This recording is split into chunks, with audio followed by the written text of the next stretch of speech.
think people here in the Quincy area are wanting something different. You know, people have to wait 2, 3, 4 weeks to get into a provider. Being independent allows us to do things differently. It's one of the things we've prided ourselves on, is getting people in the door quickly. We can really help those student athletes. That might be the difference between getting in a game versus not getting in a game. And not just if there's been an injury. We can help them get stronger. Having the relationship with XCEL Performance Health and Wellness is a game changer. I don't really think there's anything like it in the area. That's an advantage. It's made us better.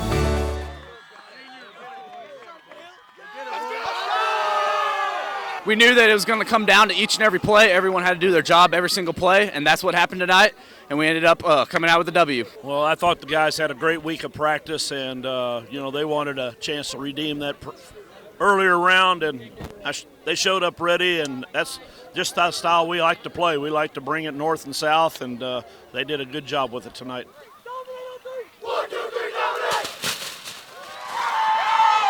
At least initially, the rematch directly mirrored the original.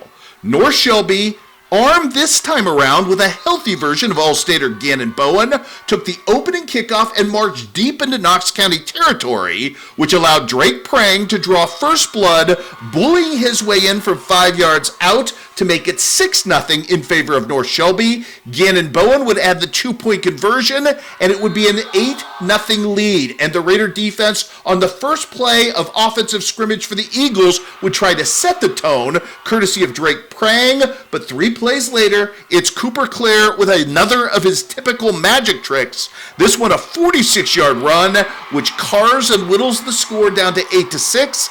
But that is the point of the game where the narrative would change for the North Shelby Raiders.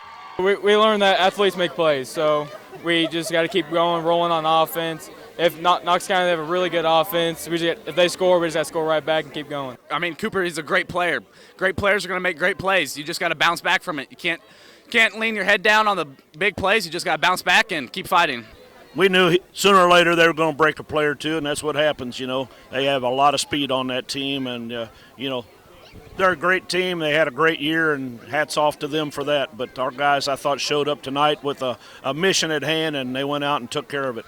Without flinching in the face of that adversity, Kent O'Loughlin's team attacks right back over the top. A screen pass in the flat here to Drake Prang would move the chains, which sets up Gannon Bowen calling his own number with a reverse pivot keeper here to get his squad into the red zone, and again it would be Drake Prang playing Powerball to give his team an extended lead at 14-6. What would happen next was a sign that the Raiders' defensive physicality might finally have proven the undoing of the Eagles' immortality, as Gannon Bowen would reap the spoils. We talked about that all week. Last time we played, we had 3 turnovers plus another bad snap that lost about 15 yards, and said this time let's take care of the ball and let's see if we can capitalize on some takeaways, and those were big tonight. The Raiders would put that takeaway to immediate good use, going cousin act in the ground game, with Cole Browning following the lead of his relation Drake Prang with a power plunge from 5 yards away, the lead now 20-6. On the ensuing 2-point conversion, Gannon Bowen gets creative on the rollout and finds Browning open in the corner of the end zone to make it a 22-6 lead.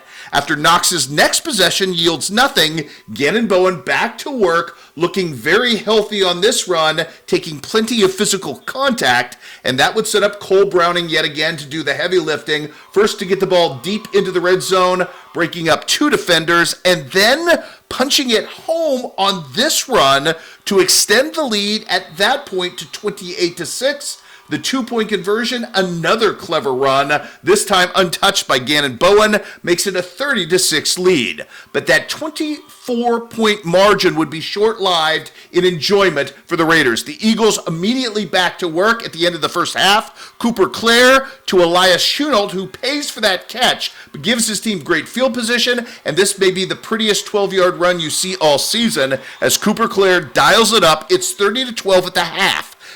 The Eagles would benefit as well by receiving the second half kickoff, and Creighton Karhoff would take advantage of the opportunity, staking his team to excellent field position here, which allows Cooper Clare to go back to work, this time from 33 yards away, and that would make the lead at that point 30-18. The Eagles with real problems on two-point conversions, one of them in this particular case, Bo Bacon at the back end of the North Shelby secondary.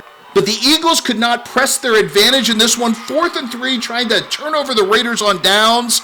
Gannon Bowen has other ideas into the house at this point, making it a 36-18 lead. No quit Knox. Carson Hayes' touchdown cuts that lead again down to 30-24 from a yard out.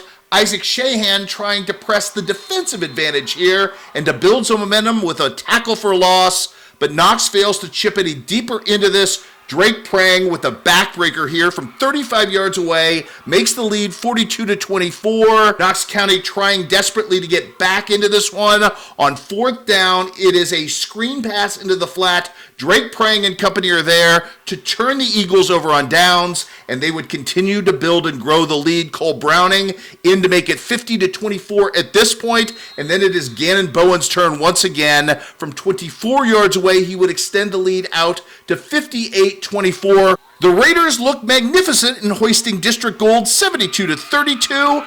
They return to the state quarterfinals and will host Worth County thanks to a magnificent reversal of fortunes and handing the Eagles their first loss of the season. So obviously Gannon was at the first game, and we were really slow on defense to stop Cooper. So we put more speed on defense, and we started to trust our eyes more. And staying at home really helped us stopping Cooper tonight. It's awesome. I mean, obviously that was our goal from the beginning of the year. We wanted to make it back to state, but obviously first you got to win a district championship first. They got a goal in mind, and we're just going to keep battling away, and we'll see what we can do to get ready for Worth County. And I know they'll show up Monday with a workman attitude, ready to roll, and see if we can put a good week of practice together and be ready for them.